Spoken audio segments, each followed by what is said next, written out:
तर आज होतं माझ्याकडे एक छोटंसं बर्थडे सेलिब्रेशन सोबतच जून महिन्याचा पहिला दिवस आणि पुन्हा नव्याने सुरुवात केली होती. कारण 1 ते दीड महिन्यापासून वीराची स्कूल बंद होती, त्यामुळे पूर्ण रुटीनच चेंज झालेलं होतं. कारण दुपारच्या टाईमला यांची झोप होऊन जायची, वीरू आणि सरूची, त्यामुळे ते रात्री लेट झोपायचे आणि सकाळीसुद्धा लेट उठायचे. त्यांच्यासोबत माझंसुद्धा रुटीन चेंज झालेलं होतं. म्हटलं आज 1 जून आहे, पुन्हा नव्याने सुरुवात करते. कारण एक्झरसाईजसुद्धा माझी काही दिवसापासून टोटली बंद होती. कधी करायची, कधी नाही करायची, कधी आळस वगैरे यायचा. थोडं लेट तर झालं होतं आजसुद्धा, पण म्हटलं काही हरकत नाही. 1 जून आहे, त्यामुळे सुरुवात करायलाच पाहिजे. मग पटापट फिरून वगैरे घेतलं होतं आणि नंतर घेतलं होतं ब्रश वगैरे करून आणि पटकन इथे घेतलं होतं कोमट पाणी प्यायसाठी. कारण डिटॉक्स वॉटरसुद्धा मी काही दिवसापासून बनवलेलं नव्हतं.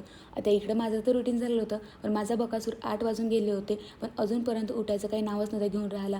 कारण आता तिची काही दिवसानंतर स्कूलसुद्धा लागेल, पण तिला थोडं नंतर जडत जाणार आहे. ती झोपून तर होती. आता मग नंतर माझेसुद्धा काही कामं होते, ते मी करून घेतले होते. पटकन अशी देवपूजा करून घेतली, नाश्ता आणि आज चहासुद्धा मी पिलेला होता. कारण काही दिवसापासून मी पूर्ण टोटल चहा बंद केलेला होता आणि आज इच्छा झाली होती माझी चाय प्यायची, म्हणून थोडासा इथे जास्त नाही, थोडासा घेतला होता. चहा वगैरे पिऊन टाकलेला होता आणि नंतर मग घेतलं होतं संध्याकाळच्या टाईमला बर्थडे सेलिब्रेशन करायसाठी.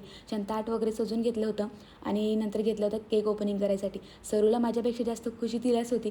कधी कधी पटापट केक म्हणजे खुलते आणि कधी कधी मी कट करतो आणि कधी खातो. मग पटकन असं केक वगैरे ओपन करून घेतला. छोटासा आमचं बर्थडे सेलिब्रेशन झालं. सरूने केकसुद्धा कट केला, आम्ही दोघे एकमेकीला चारूनसुद्धा टाकला आणि असा आजचा पहिला दिवस होता जून महिन्याचा आणि रुटीनसुद्धा खरंच खूप छान झालं होतं. बाय द वे, तुम्हीसुद्धा रुटीन तुमचं लावलेलं आहे का आणि नव्याने सुरुवात केली आहे का? कमेंट बॉक्समध्ये मला नक्की सांगा. पेजला आला असं फॉलो आणि सबस्क्राईब करायला विसरू नका.